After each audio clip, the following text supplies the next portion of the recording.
22 ans dans les télécommunications au service de l'Afrique, la toute nouvelle directrice générale d'Expresso Sénégal est l'invitée exclusive d'Ousmane Gueye. Ce dimanche sur e-Radio, spécialiste en marketing et vente, Fatou Soukan va aborder les grands sujets de l'heure. Son sentiment en tant que premier Sénégalais à diriger la filiale du groupe soudanais, la situation sociale de la boîte, la fidélisation des abonnés, le sort du personnel licencié, la perspective de la 5G et d'autres questions. Fatou Soukan face à Ousmane Gueye ce dimanche 18 décembre 2022 après les éditions de 7h et 12h sur e-Radio. E-Tech, l'émission d'un monde qui change, présentée par Ousmane Gueye. Dimanche 18 décembre 2022, merci d'être fidèle à e-Tech. Bonjour Fatou Soukan. Bonjour cher Ousmane. Merci infiniment d'avoir accepté de nous accorder votre première interview dans la foulée de votre nomination intervenue cette semaine. 22 ans d'expérience dans les télécommunications avec un focus sur le marketing et la vente. 22 ans d'expérience, donc 14 au sein d'Expresso Sénégal pour celle qui a démarré par le porte-à-porte. Comme on parlait marketing à l'instant, c'est au mois de novembre de l'année 2000, tout rond, que vous inaugurez votre carrière dans les télécommunications par Millicom. Auparavant, vous avez travaillé pour Philippe Maurice International, diplômé de l'Institut africain de management. Vous êtes une pure Sénégalaise portée à la tête de la filiale sénégalaise du groupe Sudatel, le premier Sénégalais et même la première Sénégalaise. Ça vous fait quoi? Est-ce que c'est un honneur? Cher Ousmane, tout d'abord merci de votre disposition à venir aujourd'hui me rencontrer par rapport à cette position-là qui m'a été nouvellement accordée. Donc pour dire que c'est un immense honneur, mais aussi une très grande fierté d'être la première Sénégalaise à occuper le poste de directeur général au niveau d'une entreprise télécom, comme vous l'avez dit, après 22 ans de carrière. Comment Expresso en est-il arrivé à opter désormais pour des managers locaux? Parce que depuis toujours, l'écosystème s'est demandé, mais à quand un directeur général sénégalais? Je pense qu'aujourd'hui, le management d'Expresso, notamment le groupe Sudatel, a bien compris le besoin. C'est vrai qu'Expresso, pour rappel également, depuis son existence, a fait confiance aux Sénégalais.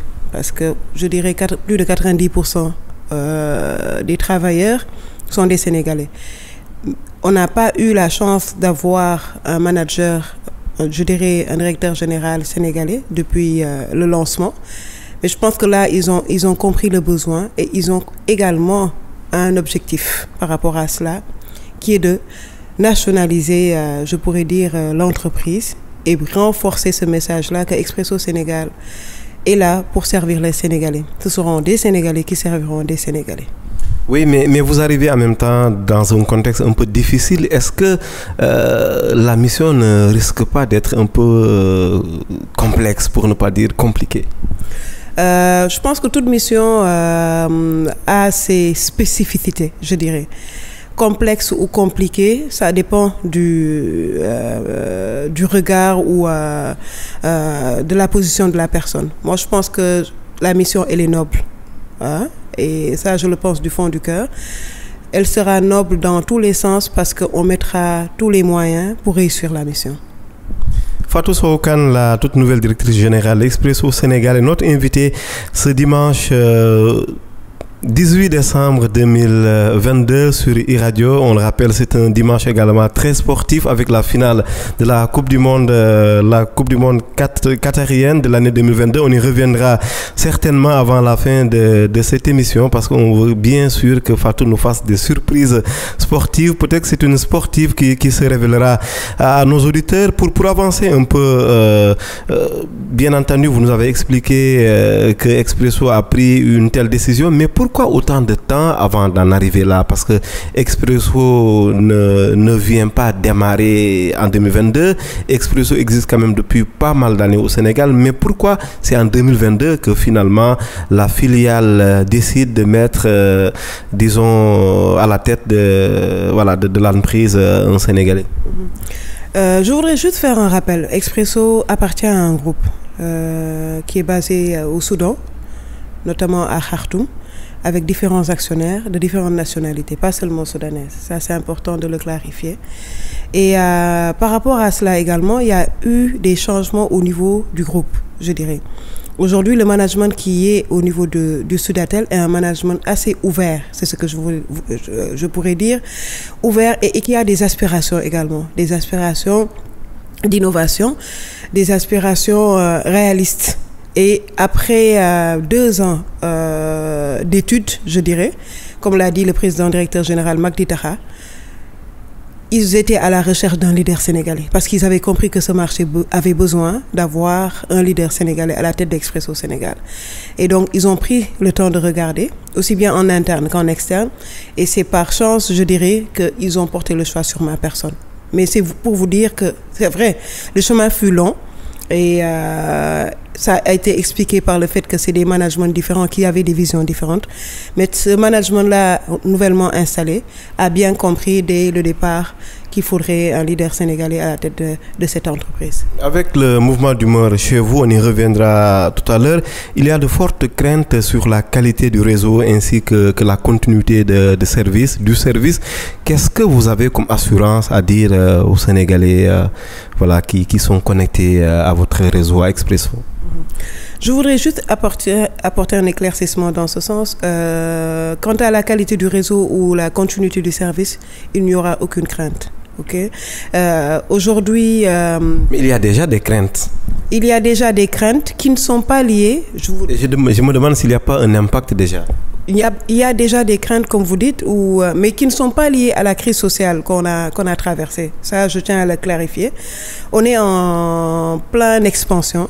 Aujourd'hui, vous allez voir bientôt même au niveau des médias, des travaux qui ont été achevés, notamment à Dakar, par rapport à la qualité du réseau, aussi bien en termes d'Internet que de voix.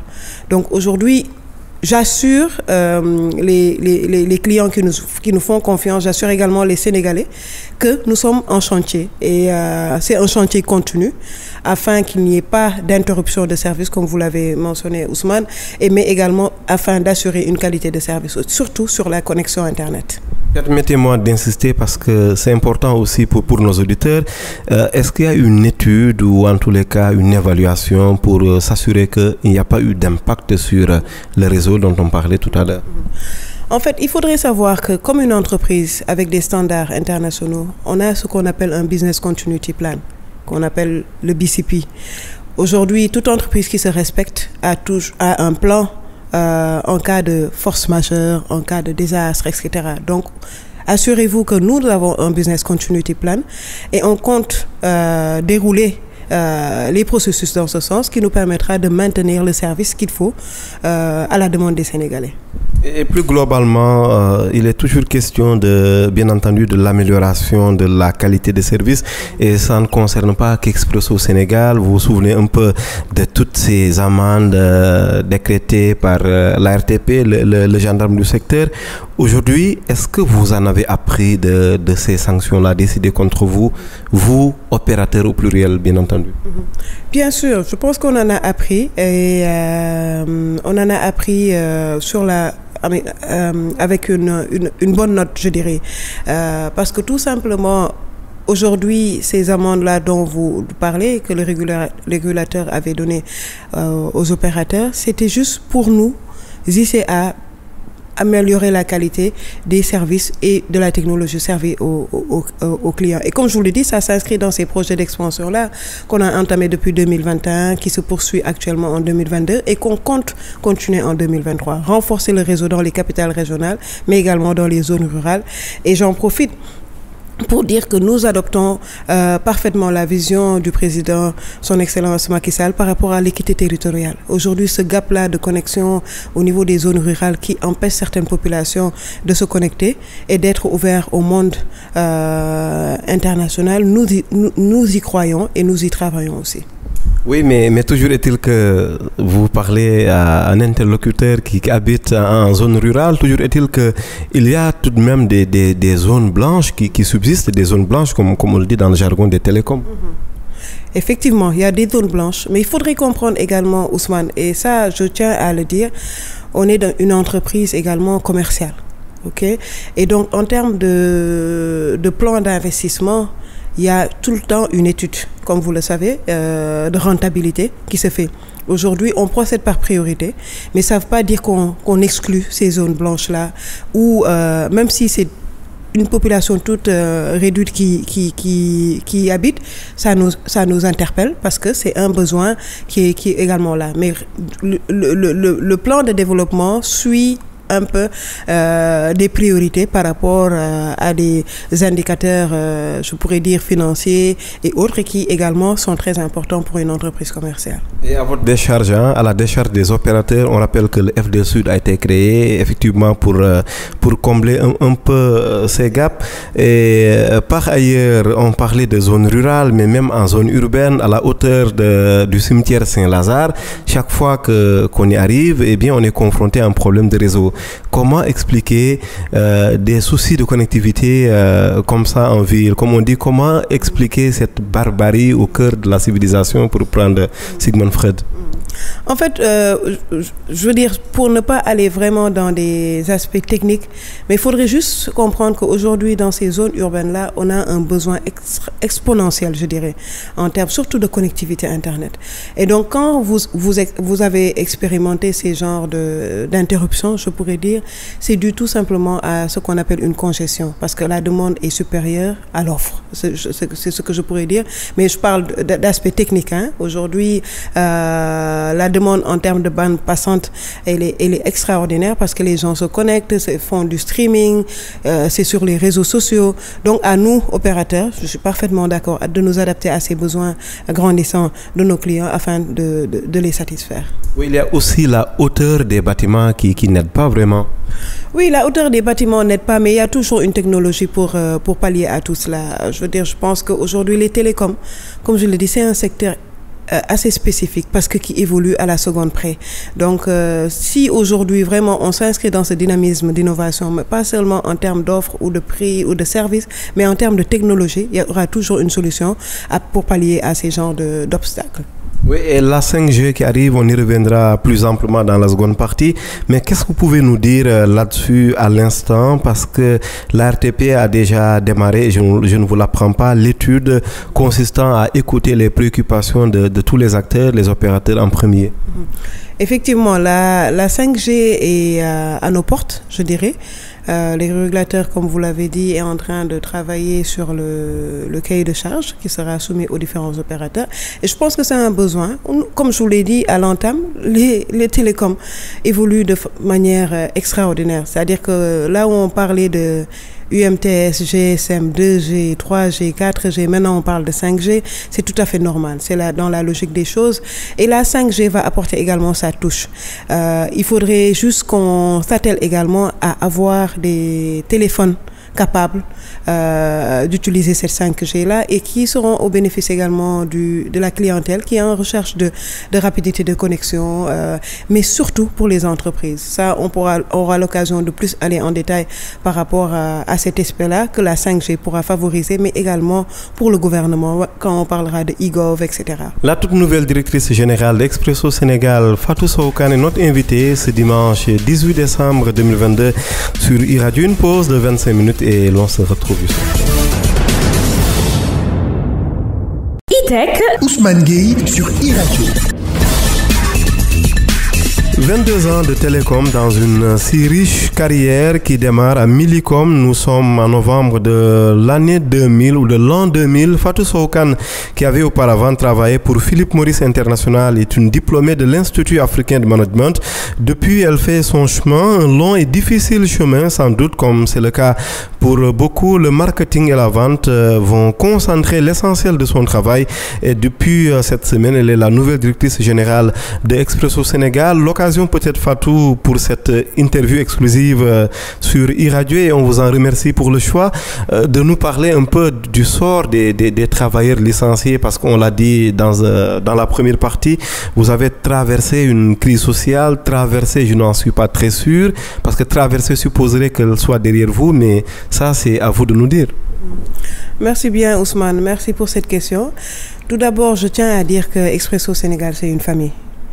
Et je pense qu'aujourd'hui, ces travailleurs ou les travailleurs qui sont présentement là, et même les autres qui ont quitté des années auparavant et qui sont en train de poursuivre leur chemin ailleurs, ce sont toujours membres de cette famille. Et vous allez rappeler tout le monde, c'est en quelque sorte les retrouvailles de la famille libérale? En tout cas, ce que je peux dire, c'est qu'ils feront toujours partie de la famille d'Expresso Sénégal. Et ça, quand je le dis, j'y crois. Ils feront partie toujours de cette famille d'Expresso Sénégal. Et je pense que le meilleur reste à venir. On a traversé cette crise sociale-là aujourd'hui et on en a appris beaucoup de choses. Et comme je dis, ce sont nos frères, ce sont nos sœurs. Ils feront toujours partie de cette famille qu'Expresso Sénégal et le meilleur reste à venir. Oui, mais concrètement, comment se gère un peu le sort de ces travailleurs? Permettez-moi d'insister, je veux juste avoir du concret là-dessus. Concrètement, comment se gère? Aujourd'hui, malheureusement, il y a eu cette crise sociale, je pourrais dire, qui a débuté par une incompréhension, sans pour autant aller plus dans les détails. Mais sachez que aujourd'hui, ces gens-là seront traités avec respect. On ne peut pas se permettre de libérer des membres de la famille avec un manque de respect ou bien avec un traitement qui leur sera défavorable. On se met à leur place. On est tous des employés d'Expresso Sénégal. On a fait un chemin ici, on s'est donné. Et donc, avec cette reconnaissance-là, ils seront traités à la hauteur de cette reconnaissance. C'est-à-dire leurs droits payés? Leurs droits payés, en plus de cela, il y aura des choses qui seront faites également. Je pense que par rapport à la confidentialité de certaines choses, je ne peux pas me permettre de les détailler ici. Mais sachez que un traitement favorable leur sera accordé. Et c'est aujourd'hui même ce qui a amené un peu à la calmer. Est-ce que cette crise économique dont on parle, est-ce que c'est avéré? Effectivement, malheureusement c'est avéré. Et vous-même en tant qu'acteur de cet écosystème, vous pouvez le sentir. Aujourd'hui, Expresso, je dirais, et je le dis avec tristesse, a un peu disparu du marché. Les gens nous ont connus avec vivacité, les gens nous ont connus avec de belles offres. Disruption aussi. Exactement, avec de l'innovation.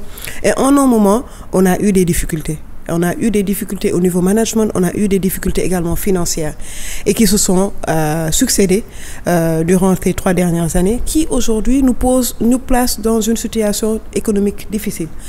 Pour dire vrai, c'est pas juste comment je dirais-je un prétexte. Voilà, un prétexte ou une justification qu'on cherche à trouver pour libérer d'honorables Sénégalais qui ont donné leurs efforts, leurs connaissances, leur savoir à cette entreprise-là depuis le début. Donc c'est avec beaucoup de douleur même qu'aujourd'hui Expresso devrait passer à cet exercice-là. Et pour vous dire la vérité, cet exercice a été retardé parce qu'on se donnait tout le temps une chance de revenir, tout le temps une chance. On a eu la pression du groupe, des shareholders, des actionnaires, ce qui est normal, mais tout le temps on repoussait parce qu'on croyait fermement qu'on pouvait encore le faire avec tout le potentiel qu'on a humain et également avec cette énergie-là qu'on a et cette volonté-là qu'on a à avoir une croissance. Aussi bien pour les actionnaires, mais également pour les employés. Donc, c'est pour vous dire que, vraiment, c'est une crise économique difficile pour qui s'est faite au sein d'une famille. C'est ce que je pourrais dire. Oui, mais normalement, s'il y a une situation économique difficile, c'est que l'ARTP doit être au courant. Effectivement, les rapports, je pense, annuels, trimestriels sont tout le temps partagés avec les autorités. Et là, vous touchez un point très, très important. Aujourd'hui, Ousmane, moi, je suis dans cet écosystème depuis plus de 20 ans. Et on sait comment la répartition des parts de marché est faite. Donc, il faudrait qu'on se pose cette question stratégique-là de savoir pourquoi autant de gaps et pourquoi autant d'années personne des 2 opérateurs qui sont des challengers n'arrive à réduire ce gap. Et donc ça, je pense que ça interpelle beaucoup de questions. Je pense que vous savez très bien où est-ce que je voudrais. Mais pour vous dire qu'aujourd'hui, nous, opérateurs télécoms, et surtout challengers, on a besoin d'être aidés. On a besoin d'avoir les mains libres et on a besoin d'avoir un terrain favorable afin de pouvoir concurrencer comme il faut, afin que le client sénégalais soit le principal bénéficiaire. Oui, et concrètement d'ailleurs, c'est quoi les pistes d'amélioration, de sortie des situations, pour ne pas dire de crise, pour les deux opérateurs? Je parle d'Expresso, je parle de Free à côté d'Orange. De quoi avez-vous besoin comme piste pour vous élever davantage? Aujourd'hui, ce dont on a besoin, c'est qu'aujourd'hui, le marché devrait être régulé de telle sorte qu'il y ait une création de valeur. Quand je parle de création de valeur, c'est qu'aujourd'hui, vous avez vu, en termes d'offres, aussi bien voix et Internet, les prix sont assez bas pour avoir une marge substantielle. Et ça également, ça n'aide pas trop. Ça ne veut pas dire qu'on est là pour augmenter les prix, hein. Il faudrait pas ne pas me comprendre. Mais ce que je dis, c'est qu'aujourd'hui, on a besoin d'une création de valeur. Et pour ça, on a besoin d'un terrain favorable, aussi bien au niveau de la régulation, parce que c'est pas seulement des prix affichés là aux clients, mais il y a beaucoup de choses derrière, avec des obligations des opérateurs à payer par-ci, par-là, etc., et qui nous tiennent de telle sorte qu'aujourd'hui, on n'a pas trop de marge de manœuvre en termes de bénéfices ou en termes de développement. Mais si vous faites allusion un peu à la politique tarifaire de Free notamment, mais elle a été validée par la RTP. C'est vrai que dans un premier temps, certains observateurs ont parlé de dumping, mais après ça a été validé par la RTP. Donc finalement, c'est plus un problème de régulation que d'autres choses. Je dirais pas un problème de régulation, parce que en fait, ce qu'il faudrait comprendre, c'est qu'aujourd'hui, le régulateur, normalement, même dans sa mission principale, ne devrait pas regarder les tarifs détaillés destinés aux clients, etc., mais beaucoup plus à un autre niveau. C'est vrai, il y a eu ces offres-là. Nous également, on s'est aligné un peu parce qu'on est actuellement les moins chers du marché avec nos pairs qui sont à Free, mais on est obligé. Ça ne veut pas dire que ça nous arrange, hein. On est obligé parce que tout simplement... Sa ligne, c'est la concurrence. C'est la concurrence et on a devant nous un géant. Et donc, qui est là depuis des années et qui nous n'ouvre pas vraiment les portes. Je veux les titiller un peu, mais je pense qu'aujourd'hui... C'est la même famille des télécoms. C'est exactement la même famille. Mais c'est aujourd'hui ce contexte-là qui nous contraint un peu à avoir des offres agressives en termes de prix, en termes de contenu, etc. Et qui également, derrière, nous fatigue en termes de marge bénéficiaire. Oui, mais comment aujourd'hui rattraper cette grosse marge, hein, pour vous reprendre un peu, que Orange a prise sur la concurrence? Comment rattraper ça? Comment expliquer, disons, cet avantage continu au fil des ans? Non, cet avantage continu au fil des ans s'explique avec plusieurs, je dirais, raisons. Mais moi, je voudrais parler beaucoup plus aspect marché, aspect marketing, commercial, etc. Je pense qu'il est temps que nous, en tout cas chez Expresso Sénégal, qu'on adopte une nouvelle stratégie commerciale. Et je crois fortement que les Sénégalais aiment toujours Expresso. Hein? On a une base de plus de 3 millions de clients qui sont toujours là, qui utilisent nos offres, etc. Maintenant, à nous de créer de la valeur. Créer de la valeur, ça répond à différentes stratégies qu'on mettra en place, mais surtout être proche des clients sénégalais. La proximité. La proximité, elle est primordiale. Elle est primordiale quand je veux un produit Expresso ou un service Expresso, que ce soit à proximité, mais quand également j'ai besoin d'assistance, que Expresso soit proche de moi. Ça, pour moi, c'est très important et ça peut également aider dans l'explosion des ventes, mais également dans la croissance escomptée. Voilà les grandes lignes de la relance, hein, sous le magistère de Fatou Sow Kane. Mais plus globalement, cette relance-là, elle se fera comment et avec quelles idées fortes? Écoutez, cette relance se fera avec, je dirais, un nouvel Expresso. Vous allez voir sous peu, dans ce sens, des innovations qui seront faites. On a à la tête de notre direction commerciale un Sénégalais, M. Moussa Diaw, et on compte sur son expertise aujourd'hui pour apporter une touche différenciante, mais également une touche innovante. Et j'en suis convaincue qu'avec toute l'équipe, Inch'Allah, on apportera quelque chose de nouveau, comme on avait l'habitude de le faire. Moussa Diaw de Free? d'anciens de Free, moi-même ancien de Santel, Tigo, etc. Donc c'est la même famille. Donc aujourd'hui, on compte sur son expertise, sur son équipe, toute l'équipe Expresso Sénégal pour apporter des innovations, comme on avait l'habitude de le faire. Donc, qui nous permettra d'avoir cette croissance, comme je vous l'ai dit, tant voulu.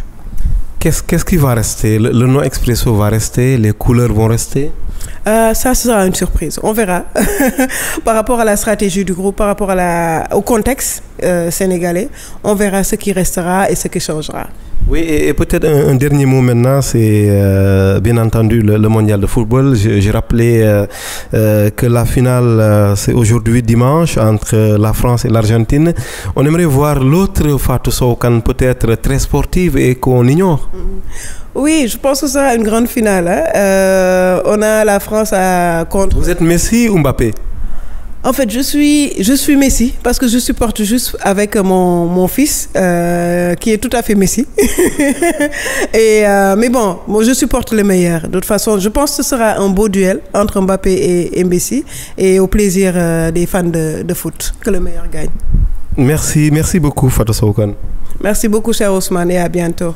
Merci d'avoir accepté notre invitation ce dimanche 18 décembre 2022 sur iRadio. Fatou Sow Kane, nouvelle directrice générale d'Expresso Sénégal, première sénégalaise à diriger la filiale sénégalaise du groupe Sudatel.